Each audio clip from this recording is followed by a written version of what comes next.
Okay, welcome to Japan, turn 1. Japan has 26 IPCs to spend, and they're going to spend all 26 on 2 transports and 1 minor factory. Japan has 3 attacks to declare this round. They are going to be coming into Yunnan with 3 infantry and 1 artillery from Guangxi. A fighter and a tactical bomber from Kiangsu, and then the 2 bombers from Japan. Hunan will be attacked with the 3 infantry from Kiangsi, the fighter from Formosa, and all the way up in Manchuria, the 2 fighters and 2 tactical bombers that are up there. The only other attack on the board is Shahar, and that's a walk-in, but we're going to walk in with 2 infantry, 1 artillery, and 1 mech from Manchuria. So the infantry and artillery are from Johor, and the mech is from Manchuria. So set up the battle board, and we'll do Yunnan and Hunan, and then do a bunch of non-combat. Sorry, I neglected to mention another attack. The 3 infantry and 1 artillery from Shantung is going to do a walk-in to Anhui. My mistake, I forgot to include that.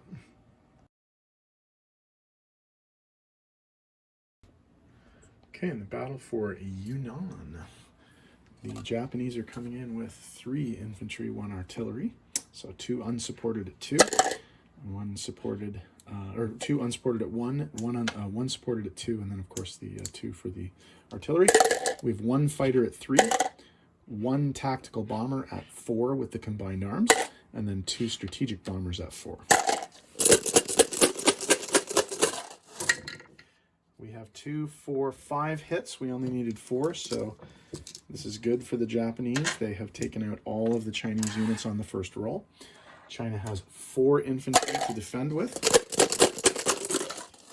and they will be taking out no Japanese ground forces. So that was an excellent first attack for Japan. No casualties.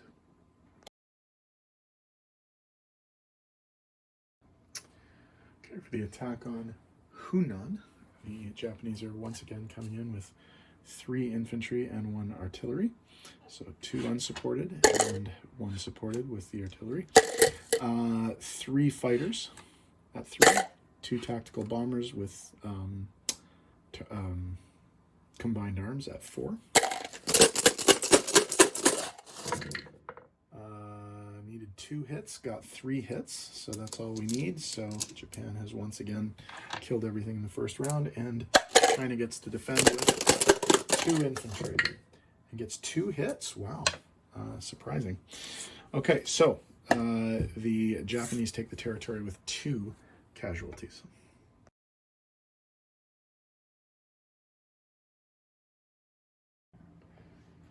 Okay, non-combat. First, let's land some planes. All of the planes involved in the Yunnan attack will land in Guangxi. All the planes involved in the Hunan attack will land in Guangxi. There's going to be a fair bit of other movement as well. So the 3 infantry and the artillery from Kiangsu will move south into Kiangsi. The naval unit, the cruiser in Sea Zone 20 will move to 36. The sub-destroyer and battleship in Sea Zone 19 will also move to 36. The transport in Sea Zone 19 will pick up an artillery from Manchuria and the infantry from Okinawa and move to Sea Zone 36, dropping them off in Guangxi. The fighter from Okinawa will also come down to Guangxi. We're sensing a theme here.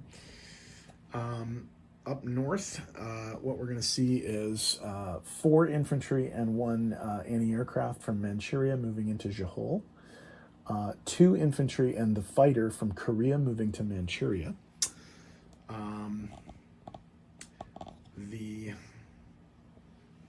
transport from 20 is going to move up to Sea Zone 6, load up an infantry and a tank, and offload them into Korea. they're also going to load up the existing transport. They're going to load up one artillery and put it on that boat, and then sail a fairly large armada, a sub, a destroyer, a battleship, and a fully loaded carrier. They're going to go to Sea Zone 17, pick up the infantry there, and then sail down to join the rest of the fleet down here in Sea Zone 33, okay, in the Caroline Islands down here. Okay, am I missing any movement of any kind? I think, sorry, yeah, the planes in, the remaining planes in Japan, two fighters and 2 tactical bombers, will be flying to Guangxi. So there's going to be a fairly substantial Japanese Air Force on Guangxi, which is not unusual. Okay, so let me tidy up the board, and we'll come back with placement of new units and income changes.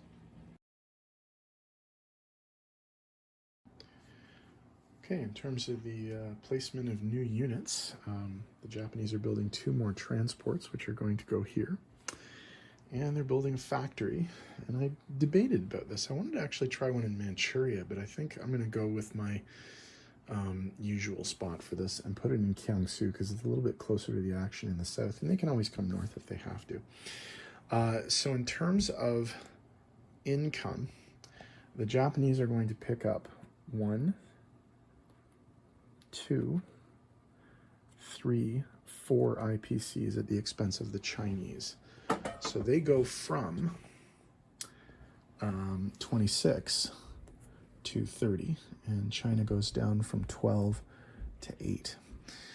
So in terms of income, they have 30 IPCs that they've earned, and they have 10 IPCs from a national objective. So that's Japan's turn. Somewhat uneventful first turn for them, but pretty standard stuff there. And then the UK, Europe is going to go next. So that's the next video. Enjoy.